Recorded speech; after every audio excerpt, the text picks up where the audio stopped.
नारायण नारायण। आज की पाठ्य पुस्तक का विषय है राम परशुराम। श्री किंकर जी महाराज। श्री राम शरणम मम। राम परशुराम। आजकल रामलीला में लोगों को लक्ष्मण परशुराम तथा अंगद रावण संवाद अधिक रोचक प्रतीत होता है, जिसमें अधिक भीड़ होती है। जिस दिन झगड़े की बात हो, तू मैं हो, उस दिन लोगों को अधिक रस की अनुभूति होती है। बहिरंग दृष्टि यही है, पर रामायण में ये दोनों प्रसंग गंभीर हैं। दोनों प्रसंग एक दूसरे के पूरक हैं।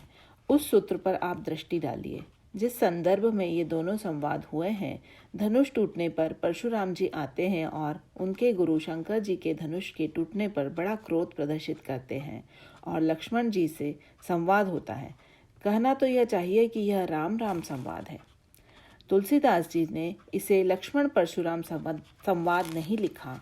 गोस्वामी जी के शब्द इसके लिए बड़े महत्व के हैं। वे कहते हैं कि यह राम राम संवाद है।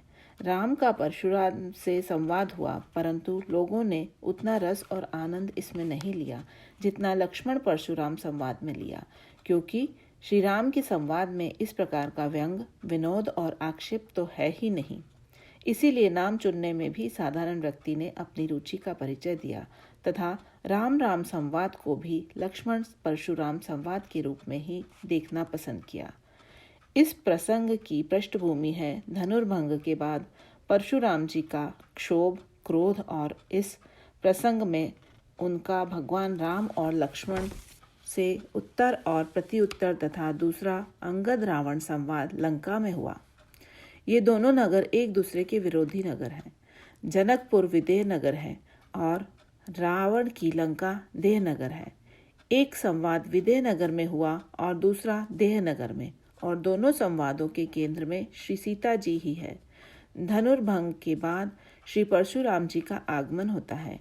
रावण की सभा में भी अंगद ने रावण से कहा था कि यदि आप मेरा चरण हटा दें तो सीता जी को मैं हार जाऊंगा और श्री राम भी लौट जाएंगे। रावण को मंदोदरी ने यह उलाहना दिया कि जब महाराज जनक ने यह प्रतिज्ञा की कि धनुष तोड़ने वाले को मैं अपनी कन्या दूंगा, तो आपके लिए मार्ग खुला हुआ था। आप धनुष तोड़कर सीता जी को पा लेते, तब आपकी निंदा और आलोचना न होती। तब आपने ऐसा क्यों नहीं किया?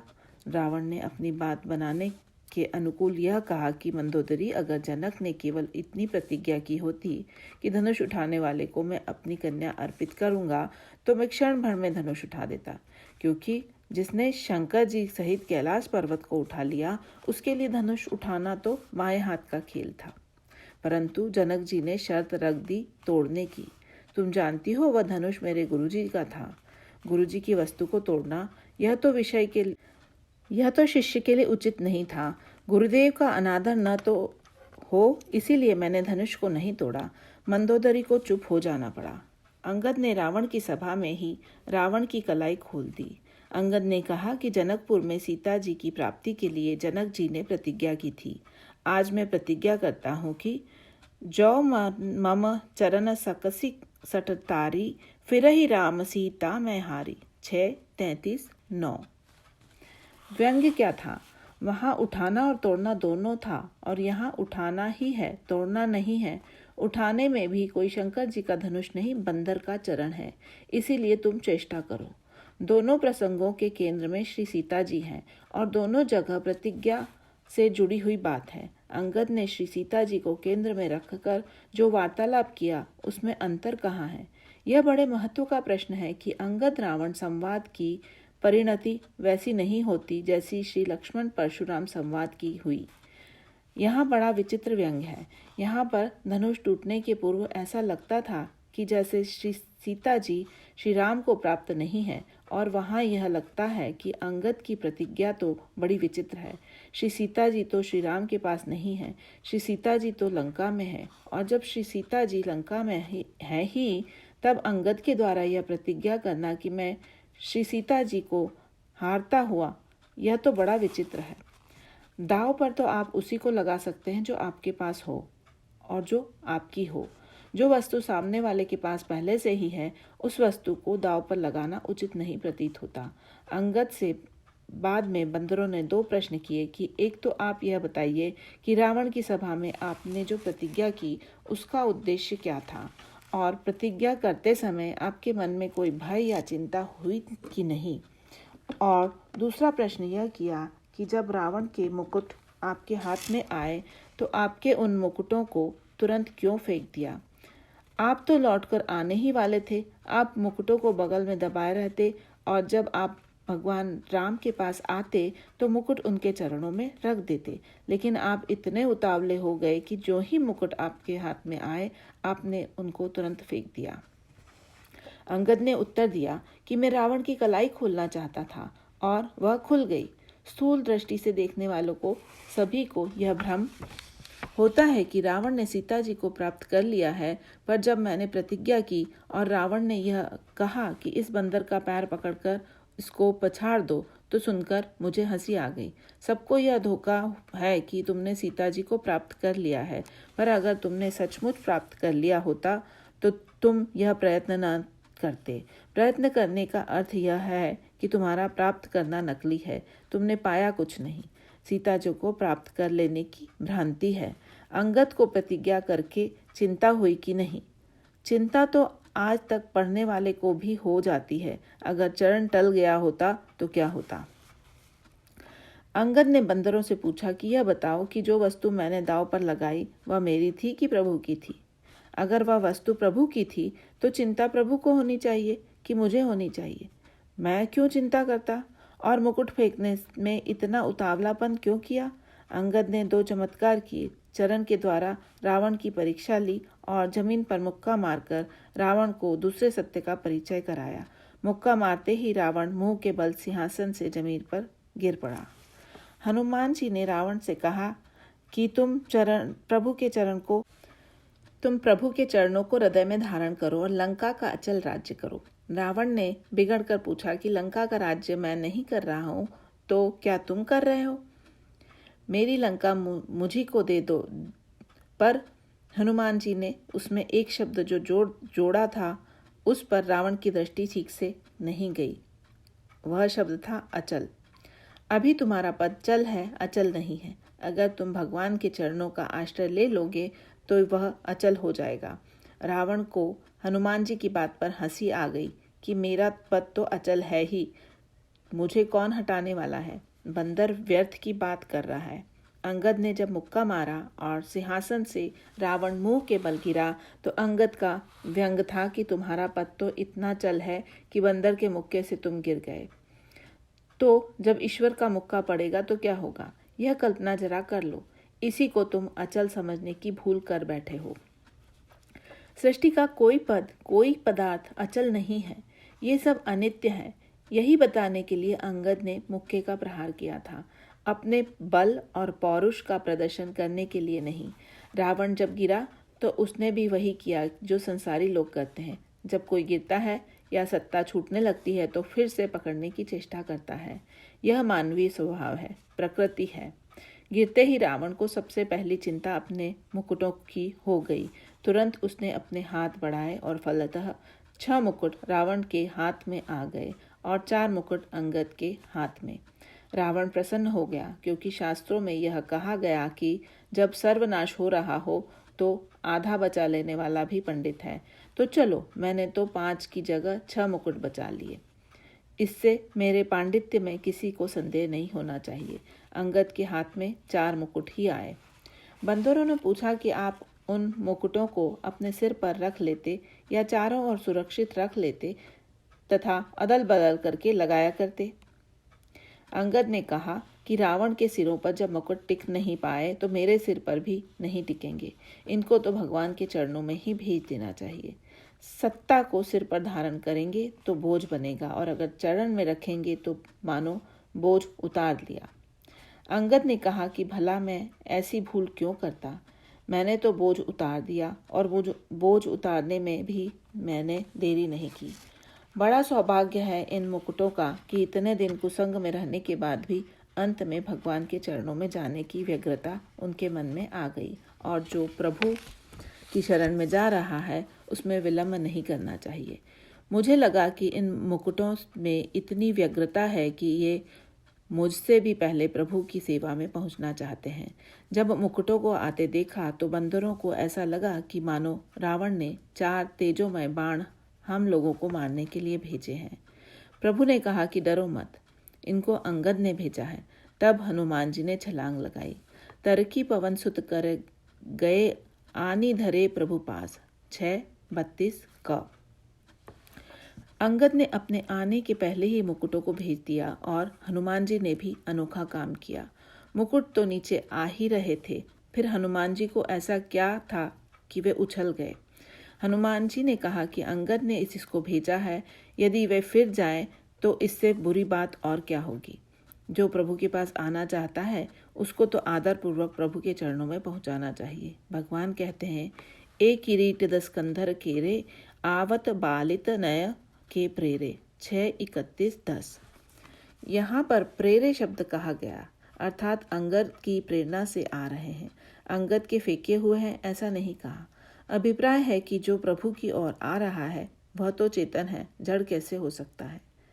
उसने तो प्रेरणा को ग्रहण किया। इस तरह से अंगद ने जीवन के 2 सत्य को रावण के सामने रखने की चेष्टा की कि क्या चल है और क्या अचल है, यही जान लेना चाहिए। रावण को बता दिया कि तुम्हारा पद चल है और चल पदार्थ के प्रति तुम्हारा आस्तिक ठीक नहीं है।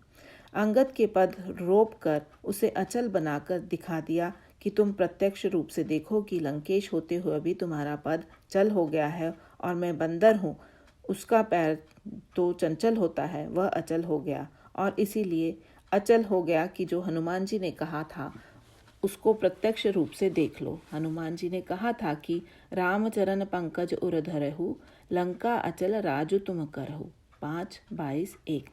प्रभु का पद अचल है, इसीलिए जिसके अचल पद का आश्रय ले लिया वह अचल हो गया। दोनों संवादों में जो अंतर है वह बड़े महत्व का है। रावण मूर्तिमान मोह है और मोह की वृत्ति क्या है। हनुमान जी आए और कथा सुनाकर चले गए। अंगद आए और प्रत्यक्ष रूप से चल अचल दिखाने की चेष्टा की, परंतु रावण जहाँ का तहाँ रह गया, उसमें कोई भी अंतर नहीं आया। हमको और आपको सुनकर भी और देखने पर भी संसार की अनित्यता का तो प्रत्यक्ष साक्षात्कार होता है, फिर भी हमारे भीतर कोई परिवर्तन नहीं होता। यही हमारे अंतःकरण का मोह रूपी रावण है। लंका के दृश्य में एक और संतों और भक्तों के द्वारा परिवर्तन की चेष्टा है और दूसरी ओर रावण जैसे व्यक्तियों में परिवर्तन न होना। पर विदेह नगर में जो संवाद हुआ वह परिणति बहुत सुंदर है, लंका की तरह नहीं।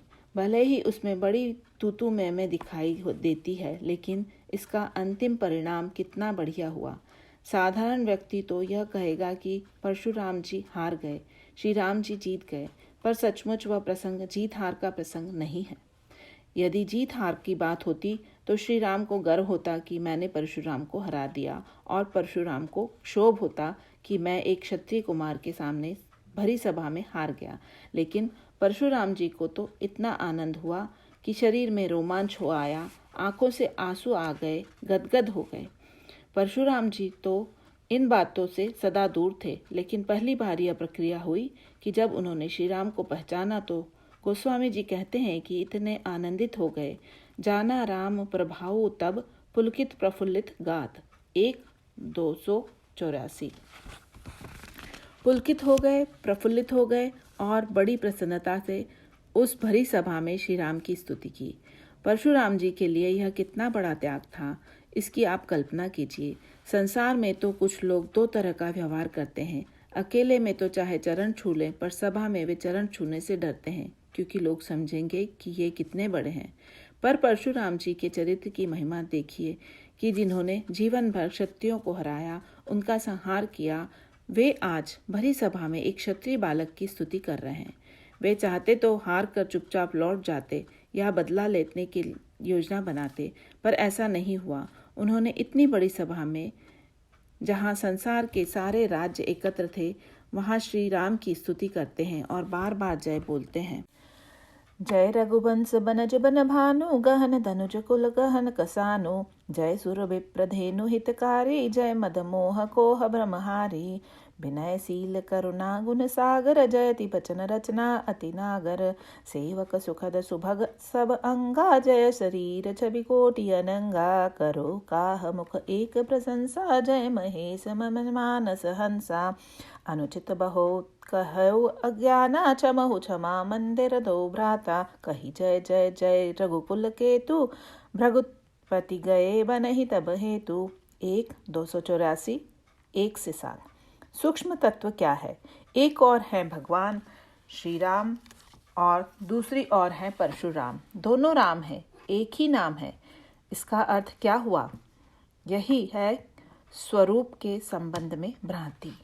राम को राम के विषय में भ्रम होने का अर्थ, अपने आप को और अपने स्वरूप के विषय में भी भ्रम हो जाना। और परशुराम को इतनी जो प्रसन्नता हुई उसका भी अर्थ यही है कि उन्होंने इस प्रसंग को अपनी जय और पराजय के रूप में नहीं देखा। उन्होंने जिस रूप में इसको देखा उसका जो चित्रण गोस्वामी जी ने किया है वह जितना गंभीर है उतना ही विलक्षण भी है। परशुराम जी अवतार ही हैं, भले वे पूर्ण अवतार न हो, पर ईश्वर के अंशावतार तो हैं ही। हम और आप सभी ईश्वर के अंश हैं। वेदांत में तो अद्वैत और अभिन्नता का प्रतिपादन है, लेकिन यदि उनका तत्काल ग्रहण न भी हो तो भी जीव ईश्वर का अंश है, यह स्पष्ट है। ईश्वर अंश जीव अविनाशी, चेतन अमल सहज सुख राशि। 7-116-2। जब जीव ईश्वर का अंश है तो ईश्वर में जो बातें हैं वे जीव में भी विद्यमान है, पर उसके अंतःकरण में एक ऐसी भ्रांति हो गई है कि उसने अपने आप को बंधा हुआ मान लिया है। परशुराम जी के प्रसंग का तात्पर्य यह है कि ईश्वर का स्वरूप भी जो प्रत्यक्ष रूप से ब्रह्म का साक्षात आवेशावतार माना जाता है, उनके जीवन में भी जब भ्रांति हो गई तो हम सब लोग के जीवन में भी कौन सी ऐसी समस्या आती है कि हम ईश्वर के संबंध होते हुए भी स्वयं अपने आप को दूर मान बैठते हैं, भिन्न मान बैठते हैं, और उसका सूत्रात्मक क्रम क्या है? इस पर संक्षेप में एक दृष्टि डालें। परशुराम जी की पहली समस्या है धनुष टूटने पर उनका दुखी होना। धनुष शंकर जी का था तो टूटने पर शंकर जी को दुख होना चाहिए, पर शंकर जी ने जब धनुष भंग होने का समाचार सुना तो बड़े प्रसन्न हो गए, परंतु उनके शिष्य परशुराम जी क्रोध से भर गए। धनुष क्या है? उसके लिए गोस्वामी जी ने बड़ा सुंदर शब्द चुना। विश्वामित्र जी ने राम लक्ष्मण को परशुराम जी के चरणों में प्रणाम करने को कहा तो श्री राम के मन में कहीं यह वृत्ति नहीं थी कि मैंने विश्व विजय प्राप्त की है, मैं इनके चरणों में क्यों प्रणाम करूं। दोनों ने साष्टांग प्रणाम किया और जब खड़े हुए तो परशुराम जी की दृष्टि श्री राम की ओर गई तो उनको इतना सुख मिला कि राम ही चितहि रहे थकी लोचन, रूप अपार मार मद मोचन। 1-268-8। राम की सुंदरता को देखते ही रह गए, फिर अचानक ही बदल गए, क्रोध आ गया, बिगड़ खड़े हुए, जनक को फटकारने लगे। अभी इतने आनंदित थे और अभी क्या हो गया? गोस्वामी जी ने व्यंग्यात्मक वाक्य लिखा है, देखे चाप खंड मही डारे। 1-269-2। अचानक राम से दृष्टि हटी और धनुष पर गई जो खंडित होकर पड़ा हुआ था। श्री राम है अखंड, ज्ञान अखंड एक सीताबर, माया अवश्य जीव सचराचर। 7-77-4। और धनुष खंडित है, अब अखंड से हटकर दृष्टि खंड पर जाएगी, जब नित्य से हटकर दृष्टि अनित्य पर जाएगी तो ऐसा ही होगा। परशुराम जी के चरित्र में तो इसको यह प्रेरणा मिलती है कि जहाँ हमारी दृष्टि अखंड ब्रह्म से जुड़ी हुई है और उस अखंडता का बोध हो रहा है कि उस अखंड से जुड़े हुए हम स्वयं भी अखंड ही हैं, तब न तो कोई विकार है न दोष है। जो ही वहां से दृष्टि हटी कि हम खंड में आ गए। लक्ष्मण जी की भाषा व्यंग भरी भले ही हो, लेकिन उस भाषा में थोड़ा दार्शनिक तत्व आपको मिलेगा। परशुराम जी को बांधने वाला कोई दूसरा व्यक्ति है क्या? गोस्वामी जी ने लिखा है कि जब भगवान राम और परशुराम का अंतिम संवाद हुआ तो जैसे कोई वस्तु न हो और पर्दा पड़ा हुआ हो तो पर्दा हटाने के बाद भी दिखाई देगा कि कुछ नहीं है, और कोई वस्तु पहले से हो और पर्दा पड़ा हुआ हो तो पर्दा हटाते ही वह वस्तु दिखाई देने लगेगी।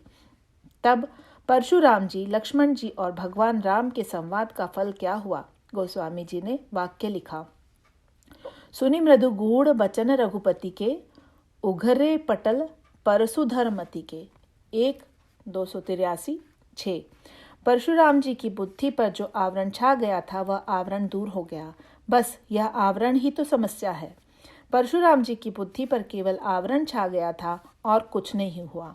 न लड़ाई हुई न झगड़ा हुआ, केवल पर्दे को हटाया गया। यह काहे का पर्दा है जिसके कारण परशुराम राम को पहचानने में समर्थ नहीं है। व्यक्ति अपने स्वरूप को पहचानने में समर्थ नहीं है, वह कौन सा आवरण है? परशुराम जी पूछते हैं, कहु जड़ जनक धनुष के तौरा।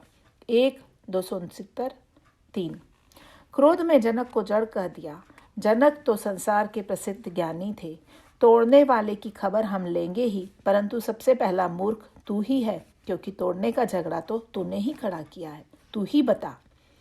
यदि तूने नहीं बताया तो हम तुझे ही दंड देंगे, तथा बता दोगे तो तोड़ने वाले को दंड देंगे, और नहीं बताओगे तो हम सबका सिर काट डालेंगे। उनका बड़ा विचित्र आक्रोश था। इतना क्रोध, इतना तीव्र आवेश। पूछते हैं, धनुष किसने तोड़ा? महाराज श्री जनक जी नहीं बोलते हैं। भगवान श्री राम तो परशुराम के सामने थे। परशुराम जी अब तक नहीं समझ पाए कि धनुष तोड़ने वाले श्री राम हैं, क्योंकि धनुष तोड़ने वाले के प्रति उनकी जो कल्पना थी, श्री राम में उसका कोई लक्षण नहीं मिला। उनकी धारणा थी कि धनुष तोड़ने वाला सीना फुलाने खड़ा होगा। ध्यान में देखने पर लगा कि ऐसा कोई नहीं है। तब सोचा कि अरे, मेरे आते ही सारी अकड़ दूर हो गई होगी। अब तो वह जरूर डर के मारे कांप रहा होगा। देखा कि सारी सभा ही खड़ी होकर कांप रही है, परंतु जो तोड़ने वाला है वह न तो कांप रहा है और न अकड़ रहा है। उसके अंतःकरण में न तो किसी प्रकार का भय है और न विजय का गर्व है। वह तो दोनों से मुक्त है, अपने सहज शुद्ध स्वरूप में स्थित है। इतना बड़ा कर्म हुआ, लेकिन यहाँ कर्तृत्व का कोई अभिमान नहीं है, फलासक्ति भी नहीं है।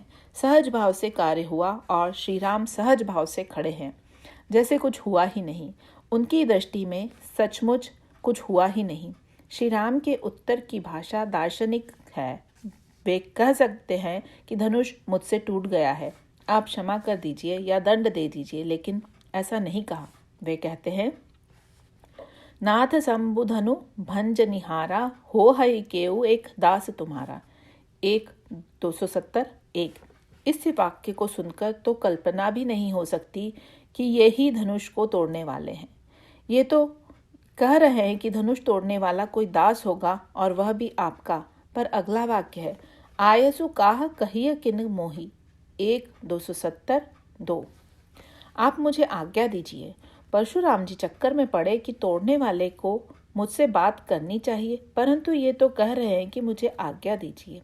परिणाम यह हुआ कि उनको लगा कि श्री राम का स्वभाव इतना शीलवान और इतना सुंदर है कि तोड़ने वाले को बचाने के लिए कह रहे हैं कि तोड़ने वाला आपका सेवक होगा।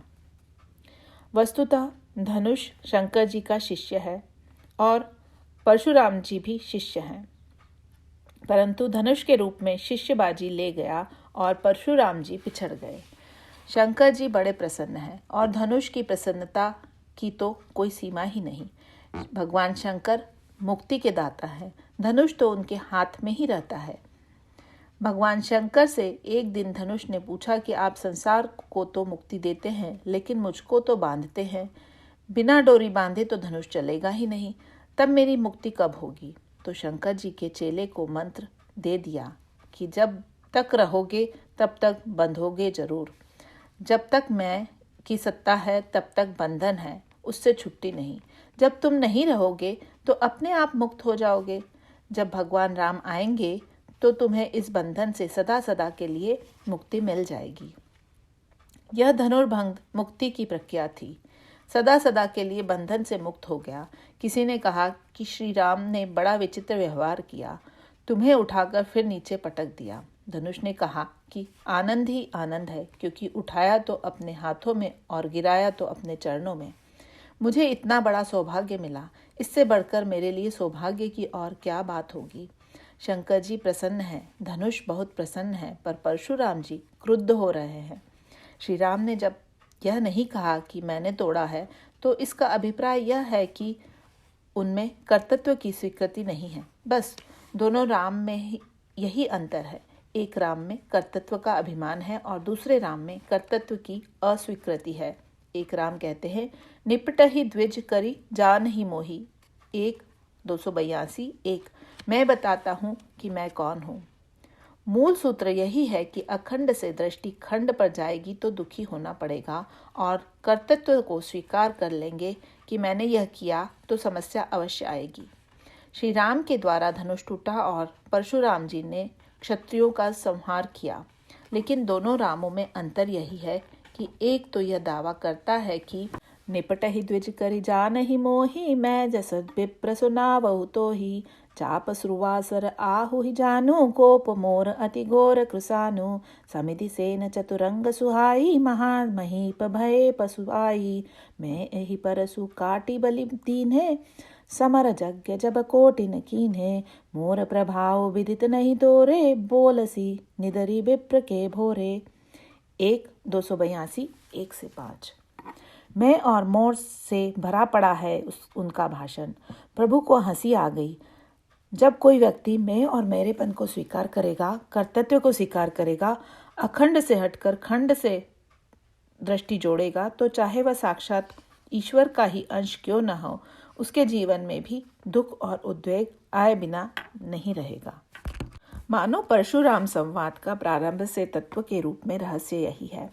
भगवान राम यह नहीं कहते कि मैंने तोड़ा, तोड़ने वाला आपका सेवक होगा, यह कहा, परंतु परशुराम जी ने यह क्यों मान लिया कि तोड़ने में अपमान ही है, तोड़ने में सेवा भी हो सकती है। गुरुजी कुल्हड़ से जल पीकर चेले को कुल्हड़ दे दे तो सेवा इसी में है कि चेला उसको तोड़ दे, फेंक दे। शंकर जी ने जिस धनुष का त्याग कर दिया, उसको तोड़ने में तो न शंकर जी का अपमान है, न धनुष का अपमान है, न तो आपका अपमान है, परंतु परशुराम जी ने इस सत्य को नहीं पहचाना, क्योंकि उन्होंने कर्तृत्व के अभिमान को स्वीकार कर लिया है। अकर्तृत्व की भाषा उनके जीवन में नहीं है। लक्ष्मण जी ने देखा कि परशुराम जी तो इस बात को समझ नहीं रहे। वे तो कहते हैं कि जिसने धनुष तोड़ा है वह तो मेरा सहस्त्र भाऊ के समान शत्रु है। शत्रु और मित्र क्या होते हैं, यह तो आपकी व्याख्या पर निर्भर है। धनुष तोड़ने वाला शत्रु है कि मित्र, यह तो केवल दृष्टि का भेद है। शंकर जी को लगता है कि धनुष तोड़ने वाले मेरे प्रिय प्रभु हैं। धनुष को लगता है कि मुझे तोड़कर प्रभु ने बड़ी कृपा की, किंतु परशुराम जी की व्याख्या में वे वही शत्रु है। शत्रु और मित्र तो हमारी व्याख्या पर निर्भर है। कभी कभी तो ईश्वर भी हमको शत्रु लगने लगता है, जब हम अपनी दृष्टि से निर्णय करते हैं। परशुराम जी ने यही कहा कि सुनहु राम जेहि शिव धनु तोरा, सहस्र बाहु सम सो रिपु मोरा, सो बिलकाऊ बिहाई समाजा, नत मारे जे हही सब राजा। 270 4 5। तब लक्ष्मण जी आए। लक्ष्मण जी की भूमिका थोड़ी कठिन है। उनकी भूमिका है संत की। वे समझ गए कि परशुराम जी की भाषा क्रोध है। अब तो मैं ही इनको इन्हीं की भाषा में समझा सकता हूँ, इसीलिए अब मुझे बोलने की आवश्यकता है। और तब आचार्य की वाणी में लक्ष्मण जी ने बोलना शुरू किया। उन्होंने परशुराम जी की सही सही नाड़ी पकड़ ली। लक्ष्मण जी का एक एक शब्द आध्यात्म तत्व से ओतप्रोत है। लक्ष्मण जी ने कहा कि बहु धनु ही तोरी लरिकाई, कबहु न असी रिस कीन्ही गोसाई। 270 7।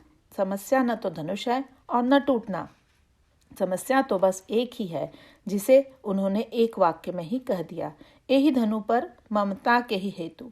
270 8। दुख ममता के कारण होता है, वस्तु के कारण नहीं होता। वस्तु के कारण होता तो आप अयोध्या में आते, क्योंकि वहाँ मेरे द्वारा अनेक धनुष तोड़े गए। वस्तु यदि कारण होती तो शंकर जी को दुख होता। उन धनुषों से आपको ममता नहीं थी, इसीलिए आपको क्रोध नहीं आया। शंकर जी को इस धनुष में ममता नहीं थी, अतः उनको दुख नहीं हुआ। आपने इस धनुष में ममता जोड़ ली, अहंता जोड़ ली कि यह मेरा अपमान है। मेरे गुरुजी की वस्तु को किसी ने तोड़ दिया। सारे दुख का हेतु है अहंता और ममता। कर्तृत्व से प्रारंभ हुआ, अखंड से हटकर खंड पर दृष्टि गई। कर्तव्य का अभिमान पाल लिया, अनित्य में ममता जोड़ ली। परशुराम अपने स्वरूप को भूलकर क्रोध से भर गए, किंतु सामने राम खड़े हैं। उनकी तो विलक्षणता यही है जिसका संकेत लक्ष्मण जी ने किया कि महाराज, यदि श्री राम से धनुष टूट भी गया तो मैं आपसे पूछता हूँ कि का क्षति लाभु जून धनु तोरे। 1-271-2। इसमें श्री राम को न तो कोई घाटा हुआ और न लाभ हुआ। परशुराम जी को बहुत क्रोध आया कि वाह, न टूटने में तो घाटा ही घाटा था और टूटने में तो लाभ ही लाभ है, क्योंकि टूटने से सीता जी मिली, कीर्ति मिली। परशुराम जी यह नहीं जानते कि सीता जी तो मिली मिलाई है, उनका तो शाश्वत संबंध है। और कीर्ति के संबंध में श्री राम ने कहा कि अगर सारा झगड़ा नाम का ही है तो राम मात्र लघु नाम हमारा, परसु सहित बड़ नाम तोहारा। 1-281-6। नाम तो आपका ही बड़ा है, नाम तो केवल व्यवहार चलाने के लिए ही है। मेरा तो छोटा सा 2 ही अक्षर का नाम है। देखिए, शस्त्र तो दोनों धारण करते थे, एक परशु तो दूसरे धनुष। परंतु परशुराम जी का नाम परशुराम पड़ा, परंतु श्री राम को किसी ने धनुष राम नहीं कहा। अर्थ यह है कि राम ने धनुष रखते हुए भी न तो धनुष में ममता जोड़ी, न ही उसको महत्व दिया।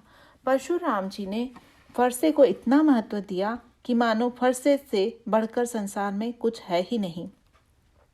परशुराम संवाद मानो इस सत्य को प्रकट करने के लिए है कि दिव्य प्रकाश में परशुराम जी भी साक्षात सूर्य है, रावण की तरह अंधकारमय नहीं है। जैसे सूर्य के समक्ष जब बादल आ जाता है तो सूर्य का प्रकाश नहीं दिखाई देता, उसी प्रकार से परशुराम जी के ऊपर एक आवरण आ गया था जो संवाद से दूर हुआ। परशुराम जी ने श्री राम की परीक्षा ली। उन्होंने यह निर्णय किया कि जब राजर्षि जनक ने आपकी धनुष के द्वारा परीक्षा ली तो अब मैं भी धनुष के द्वारा ही आपकी परीक्षा लूंगा। विश्वामित्र ने कहा कि ताड़का को मारकर दिखाओ, तब हम समझे कि तुम ईश्वर हो। जनक जी ने कहा कि आप धनुष को तोड़कर दिखाइए, तब मुझे पूर्ण विश्वास हो। परशुराम जी ने भी कहा कि धनुष खींचकर दिखाइए, तब मैं विश्वास करूं। सब धनुष के आधार पर ही परीक्षा ले रहे हैं। परशुराम जी ने कहा कि इस धनुष को खींचिए। श्री राम ने हाथ आगे नहीं बढ़ाया। परशुराम जी के हाथ से धनुष निकला और श्री राम की ओर चला गया। धनुष अपने आप ही चढ़ गया। इससे भगवान मानो यह बताना चाहते हैं कि कर्तव्य रहित कर्म भी होता है। मैं खींचूं उसके स्थान पर न खींचने वाला है, न तोड़ने वाला है, पर सारा दृष्ट हो रहा है।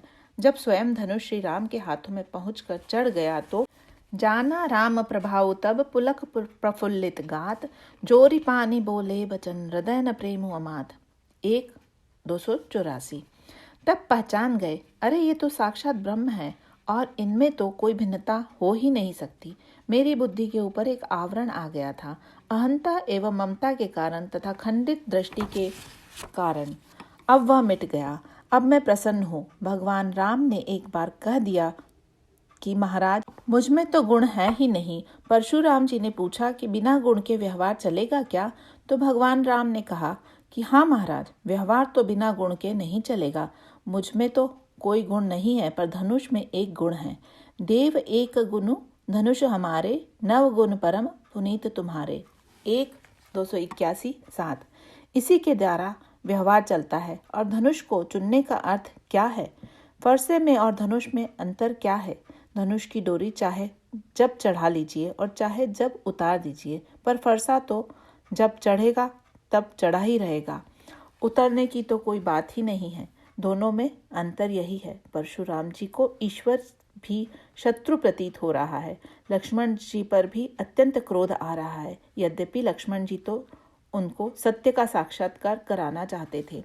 श्री परशुराम जी धनुष के जाते ही प्रसन्न हो गए और श्री राम की स्तुति करने लगे, जिसमें 9 बार जय शब्द का प्रयोग किया। किसी ने पूछा कि यह बार बार जय जय कहने का क्या अभिप्राय है? आपने 9 बार जय शब्द का प्रयोग क्यों किया? परशुराम जी ने कहा कि श्री राम ने कहा था, नवगुण परम पुनीत तुम्हारे। 1-281-7। मैंने 9 गुण श्री राम को ही अर्पित कर दिए, अब ये गुण वहीं चरणों में ही रखे। मैं तो जहाँ तहाँ निर्गुण ही रहूंगा। स्वयं को पहचान कर जो आनंद होता है वही दिव्य आनंद परशुराम जी को मिला। किसी ने परशुराम जी से पूछा कि आप तो इतने प्रसन्न होकर जा रहे हैं कि जैसे जीत कर जा रहे हों, पर आपका तो धनुष छिन गया। परशुराम जी ने कहा कि कंधे पर बोझ बहुत दिनों तक ढोना पड़े, तब कोई उतारने वाला मिल जाए तो प्रसन्नता होती है कि दुख होता है। मैंने धनुष को बहुत ढोया, अब श्री राम ने उसे संभाल लिया तो मैं उस भार से मुक्त हो गया। इस प्रकार वे आनंदित हो जाते हैं। वस्तुतः यह राम राम संवाद व्यंग विनोद प्रतीत होने पर भी सत्य के साक्षात्कार का प्रसंग है। अगर रावण के सामने मोह की वृत्ति के कारण हम लाभ ना उठा सकें तो यह लंका की वृत्ति है, और यदि हम परशुराम जी के समान संवाद में दिव्य सत्य का संकेत देखें और उसे ग्रहण करें तो हम धन्य हो सकते हैं। जासु नाम भव भेषज हरन घोर त्रयसूल, सो कृपाल मोही तो पर सदा रहो अनुकूल। 7-124 का। बोलिए सियावर रामचंद्र जी की जय।